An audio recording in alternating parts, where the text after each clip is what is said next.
श्री शिवाय नमस्तुभयम। दोस्तों, आप सभी लोग जानते हैं कि 22 जनवरी 2025 यानी बुधवार को पड़ रही है माघ महीने की अष्टमी तिथि। और दोस्तों, यह वह तिथि है जो माघ महीने में पड़ने वाली सबसे बड़ी तिथि है, क्योंकि यह बुधवार के दिन पड़ रही है, जो बहुत ही खास है। और दोस्तों, आप सभी लोग जानते हो, बुधवार अष्टमी तिथि का अगर सबसे बड़ा कोई उपाय है तो वह 5 गेहूं के दाने वाला उपाय है। तो दोस्तों, इस बुधवार अष्टमी तिथि के दिन आप लोगों को इस वाले उपाय को जरूर करना है। बहुत सारे लोग होंगे जिन लोगों ने इस उपाय को ना किया हो, मतलब पूरा साल निकल गया, उन्होंने किसी भी दिन इस 5 गेहूं के दाने वाला उपाय को ना किया हो।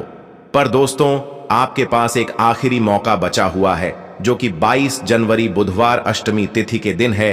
तो इस दिन आप लोगों को इस वाले उपाय को जरूर कर लेना है। भले ही आपने पूरे साल भर इस उपाय को ना किया हो, पर अगर आपने इस माघ महीने के बुधवार अष्टमी तिथि के दिन अगर इस वाले उपाय को कर लिया, तो आपको इस उपाय को करने का वह फल मिलेगा जिसकी आपने कभी कल्पना भी नहीं करी होगी। इसीलिए आप लोग इस वाले उपाय को एक बार जरूर कर लेना, ताकि आप लोगों के हाथ से यह मौका ना जा सके और आपको इस उपाय को करने का फल मिल सके। दोस्तों, यह उपाय पंडित जी ने अपनी अभी की ही शिव महापुराण की कथा में बताया है, जिस उपाय को आज हम आपको बहुत अच्छे से समझाने वाले हैं। इस वीडियो को देखने के बाद इस उपाय को समझने के लिए आपको कोई और वीडियो को देखने की जरूरत नहीं पड़ेगी। तो चलिए दोस्तों, उपाय को शुरू करते हैं। देखिए, यह इस माघ महीने के बुधवार अष्टमी तिथि के दिन यह इतना खास होता है, इतना महत्वपूर्ण होता है। देखा गया है, कभी कभी बड़े बड़े पूजा पाठ अनुष्ठान से जो मनोकामना पूर्ण नहीं होते, वह माघ महीने के बुधवार अष्टमी तिथि के दिन एक छोटे से उपाय करने से ही आपकी मनोकामना पूर्ण हो जाती है। और बहुत सारे लोगों ने इस उपाय को किया भी है और उनको इस उपाय को करने का फल भी जरूर मिला है। अगर आप लोग भी इस उपाय को करना चाहते हैं, तो आप इस उपाय को पहले अच्छे से समझ लेना, सुन लेना, उसके बाद करना। आपको इस उपाय का फल जरूर मिलेगा। और इस उपाय को कर लेने से आपके घर में चाहे किसी भी प्रकार की दुख और समस्या क्यों ना चल रही हो, आपको उसका कारण भी नहीं पता है कि भाई यह समस्या किस कारण से चल रही है। उसका कुछ भी कारण हो सकता है, जैसे पितृदोष हो सकता है या किसी भी तरह का मंगल दोष भी हो सकता है। तो इस दिन आप लोगों को यह वाला उपाय कर लेना है। यह एक ऐसा उपाय है, जिस उपाय को अगर किसी विशेष दिन पर किया जाए तो भाई उस विशेष दिन का जो है वह तो हमें मिलता ही मिलता है। पर हमने उस दिन पर इस 5 गेहूं के दाने वाला उपाय को किया है, तो हमें उससे भी बड़ा फल मिलता है, और फल बहुत जल्दी मिलता है, क्योंकि आप इस उपाय को बहुत ही बड़े और विशेष दिन पर कर रहे हो। तो चलिए अब उपाय के बारे में बात करते हैं। लेकिन उससे पहले आप लोगों को यह जानना आवश्यक है कि आखिर यह उपाय किस समय करना है, किसको करना है और कैसे करना है। तो चलिए हम आगे आपको वीडियो में एक एक करके बता देते हैं। लेकिन उससे पहले अगर आप लोग हमारे चैनल पर नए हैं, तो हमारे चैनल को सब्सक्राइब कर लेना और इस वीडियो को लाइक करके कमेंट बॉक्स में श्री शिवाय नमस्तुभयम ओम नमः शिवाय जरूर टाइप कर देना। तो दोस्तों, इस 5 गेहूं के दाने वाला उपाय को हमें इस बुधवार अष्टमी तिथि के दिन कैसे करना है, किसको करना है, किस समय करना है और कहां पर करना है, यह सारे सवालों के जवाब आपको इस वीडियो में मिल जाएंगे। और जो यह वीडियो देखेगा भाई, उसको 5 गेहूं के दाने वाला उपाय जरूर करना चाहिए, क्योंकि इस दिन 5 गेहूं के दाने का भी बहुत ही बड़ा और विशेष महत्व होता है। और जब बात आ जाए 5 गेहूं के दाने की, तो यह सोने पर सुहागा वाली बात हो जाती है, और यह एक बहुत ही बड़ा उपाय हो जाता है इस बुधवार अष्टमी तिथि का। तो अब दोस्तों, इस 5 गेहूं के दाने वाला उपाय को आखिर करना किसको है, सबसे पहले हम लोग वह बात जान लेते हैं। तो देखो, घर की जो बड़ी माताएं बहनें होती हैं, उन माताओं बहनों में से कोई भी एक बड़ी माता बहन इस वाले उपाय को कर सकती है। और दोस्तों, अगर आप चाहे तो अपने घर में से सभी सदस्यों को भी इस उपाय को करवा सकते हैं। अगर किसी व्यक्ति की खुद की कोई मनोकामना है, खुद की कोई दुख और परेशानी है जो कि वह अपने लिए ही करना चाहता है, इस वाले उपाय को तो वह खुद अपने लिए भी कर सकता है। बाकी अगर कोई घर में से ऐसा है जो कि अपने पूरे घर परिवार की सुख और शांति के लिए यह वाला उपाय करना चाहता है, तो भाई वह भी कर सकता है। उसमें भी कोई दिक्कत वाली बात नहीं है। कहने का मतलब यह है कि इस उपाय को हर एक सदस्य भी कर सकता है और पूरे घर परिवार के सदस्य के लिए घर की बड़ी माताओं बहनों में से कोई एक माता बहन भी कर सकती है। माताएं बहनें अगर घर में उपस्थित ना हो या वह यह वाला उपाय ना कर पा रही हो तो फिर घर का कोई बड़ा सदस्य भी इस 5 गेहूं के दाने वाला उपाय को कर सकता है, चाहे फिर वह पुरुष ही क्यों ना हो। उसमें कोई भी दिक्कत वाली बात नहीं है। उसके बाद में दोस्तों जो अगला प्रश्न निकल कर आता है वह यह आता है इस उपाय को लेकर कि आखिर इस उपाय को हमें किस समय करना है, सुबह के समय करना है कि शाम के समय करना है। तो देखो, इस वाले उपाय को आप लोग सुबह के समय भी कर सकते हो और शाम के समय प्रदोष काल में भी कर सकते हो। अब अगर आप पूछो कि भाई साहब सबसे उत्तम समय कौन सा रहेगा इस 5 गेहूं के दाने वाला उपाय को करने का, तो हम आपसे बस यही कहेंगे कि इस उपाय को आप सुबह के समय करेंगे तो ज्यादा बेहतर होगा। बाकी अगर शाम के समय भी करेंगे तो भी अच्छा होगा, उसमें कोई भी दिक्कत वाली बात नहीं है। तो अब दोस्तों जो अगली सबसे बड़ी और महत्वपूर्ण बात आती है वह यह आती है कि सुबह अगर हम उपाय को करेंगे तो हमें कितने बजे से लेकर कितने बजे तक के बीच में करना है, और शाम के समय प्रदोष काल में करेंगे तो हमें कितने बजे से लेकर कितने बजे के बीच में करना है। सुबह जितनी जल्दी हो सके आप उपाय को करने की कोशिश करना। बाकी अगर किसी कारणवश लेट भी हो जाओ, थोड़ी देर भी हो जाए तो 10 या 11 बजे तक भी आप उपाय कर लेना, पर 12 बजे से ज्यादा देरी ना हो, ठीक है? इस बात का ध्यान रखना। उसके बाद में दोस्तों अगर शाम के समय प्रदोष काल की बात करें, प्रदोष काल का जो समय है होता है वह शाम के 6 बजे से शुरू हो जाता है। मतलब शाम के 6 बजे से लेकर 7 बजे के बीच का जो समय होता है यह समय प्रदोष काल का समय होता है। इस उपाय को 7 या 8 बजे के बीच में भी कर सकते हो। मतलब शाम के 6 बजे से रात 8 बजे के बीच में आप कभी भी इस वाले उपाय को कर सकते हो, उसमें कोई भी दिक्कत वाली बात नहीं है। परंतु बुधवार अष्टमी तिथि के दिन कोशिश करना कि समय के अंतर्गत ही कर लो। किसी कारणवश ना कर पाओ तो थोड़ा देरी से भी कर सकते हो आपको उपाय का फल जरूर मिलेगा। देखिए, गुरुदेव ने बताया है कि जो प्रत्येक महीने अष्टमी की तिथि आती है वह हमारे जीवन से सारे संकटों को दूर करने के लिए बहुत ही खास होती है। तो देखिए, आज के इस पूरे वीडियो में हम आपको गुरुदेव द्वारा बताए गए 2 से 3 बहुत ही चमत्कारी उपाय बताने वाले हैं। यह तीनों ही उपाय आपके जीवन के सारे संकट और समस्याओं को समाप्त करने वाले हैं। तो चलिए दोस्तों जान लेते हैं गुरुदेव द्वारा बताए गए सबसे पहले चमत्कारिक और विशेष उपाय के बारे में। तो देखिए दोस्तों, इस उपाय को करने के लिए सबसे पहले तो आपको मात्र 5 गेहूं के दाने लेने होंगे और इसी के साथ में आपको 1 लोटा जल लेना है। देखिए, जल जो है आपको तांबे के पात्र के अंदर लेना है और विशेषकर यह जो जल है आपको अपने घर से ही लेना है। अब देखिए दोस्तों, इसी के साथ में आपको जो आपने 1 लोटा जल लिया है इसमें आपको मात्र 1 गुड़ का टुकड़ा भी मिलाना है। पूज्य गुरुदेव ने बताया है कि जब भी हम यह गुड़ का टुकड़ा इस पात्र के अंदर डालते हैं तो यह हमारे जीवन के कई प्रकार के दोषों को समाप्त करने के लिए होता है। देखिए, यह जो जल है हमारे जीवन से वास्तु दोष, काल सर्प दोष और पितृ दोष को समाप्त करने वाला है। तो इसीलिए आपको मात्र 1 गुड़ का टुकड़ा भी इस जल में मिलाना है। अब देखिए दोस्तों, मात्र इन सभी सामग्रियों को सीधे लेकर के आपको पहुंचना है। भगवान शिव के मंदिर में केवल आपको एक विशेष बात का ध्यान रखना है कि आपने जो 5 गेहूं के दाने लिए हैं यह कहीं से भी टूटे हुए खंडित नहीं होने चाहिए। इस बात का आपको विशेष कर ध्यान रखना है।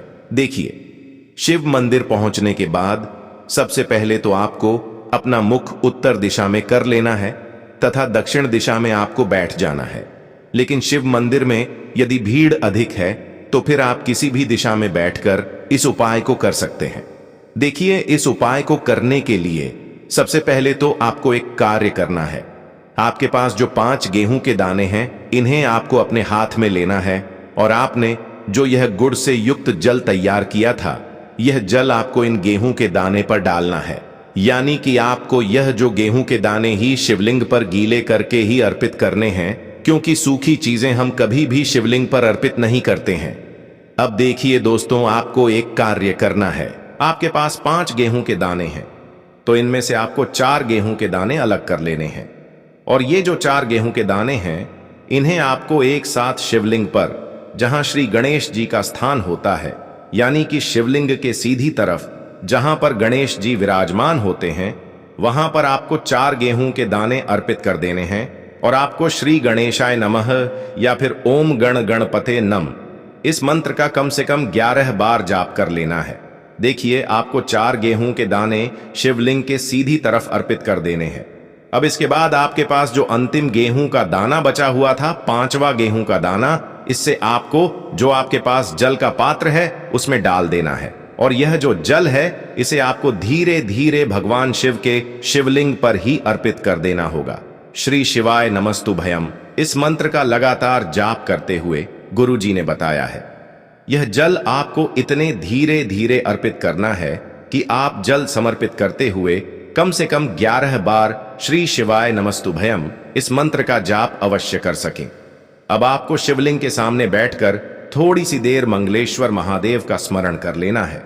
क्योंकि विशेषक यह चतुर्थी मंगलवार के दिन पड़ी है, इसीलिए आपको मंगलेश्वर महादेव का स्मरण करना है। अब आपको आपके जीवन में जो भी असफलताएं चल रही हैं उन्हें दूर करने की प्रार्थना कर लेनी है। व्यापार में अगर आपको सफलता नहीं मिल पा रही है, आपका बच्चा पढ़ाई लिखाई नहीं कर पाता है या फिर आपके विवाह में विलंब हो रहा है, तो जिस भी प्रकार की आपकी समस्या है उसे आपको महादेव के समक्ष रख देना है। गुरुदेव ने बताया है, जो भी व्यक्ति यह उपाय इस प्रकार से कर लेता है तो उसके जीवन की जो सारी परेशानियां हैं वह धीरे धीरे करके समाप्त होने लगती हैं। चलिए दोस्तों, अब हम जान लेते हैं गुरुदेव द्वारा बताए गए दूसरे खास उपाय के बारे में। देखिए, यह जो उपाय हैं आपके जीवन में चल रही कर्ज की समस्या को समाप्त करने के लिए है। देखिए, पूज्य गुरुदेव कहते हैं कि कई बार हम कर्ज तो ले लेते हैं, लेकिन उससे उतारते समय हमें कई प्रकार की कठिनाइयों का सामना करना पड़ता है और जब हमारा यह कर्ज नहीं उतरता है तो हमारे दिमाग में केवल एक ही बात रहती है कि एक बार यह कर्ज उतर जाए उसके बाद मैं जीवन में कभी भी कर्ज नहीं लूंगा। तो विशेषकर जीवन से कर्ज से जुड़ी हुई समस्या को समाप्त करने के लिए आपको यह चमत्कारी उपाय करना है। देखिए, इस उपाय को करने के लिए सबसे पहले तो आपको मात्र 1 लोटा शुद्ध जल लेना हो, तांबे के पात्र के अंदर अपने ही घर से। इसी के साथ में आपको मात्र 1 गुड़ का टुकड़ा भी लेना होगा।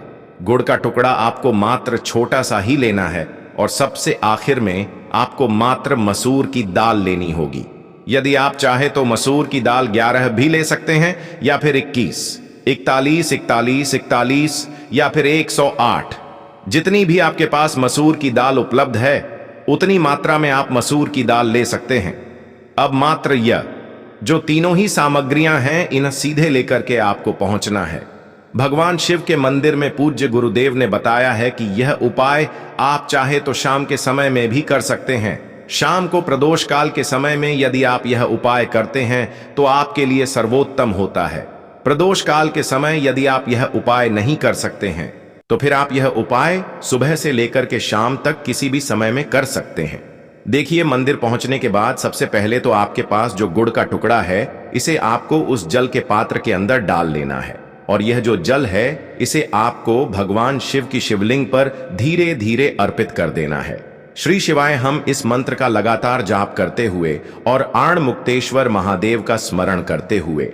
अब देखिए, आप जो मसूर की दाल लेकर के गए थे इन्हें आपको एक एक करके शिवलिंग पर अर्पित करना है। आपको 1 मसूर की दाल शिवलिंग पर अर्पित करनी है, फिर आपको आरण मुक्तेश्वर महादेव का स्मरण करना है, फिर दूसरी मसूर की दाल आपको शिवलिंग पर अर्पित करनी है, फिर आपको आरण मुक्तेश्वर महादेव का स्मरण करना है। गुरुजी ने बताया है कि चाहे आप 11, 20, 51 जितनी भी आप मसूर की दाल लेकर के आए हैं उतनी ही बार आपको आर्ण मुक्ति महादेव का स्मरण करना है और एक एक मसूर की दाल आपको शिवलिंग पर अर्पित कर देनी है।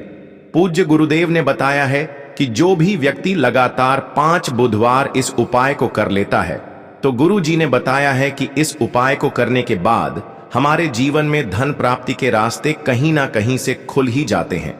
तो इस प्रकार से आप कर्ज मुक्ति के लिए दूसरा उपाय कर सकते हैं।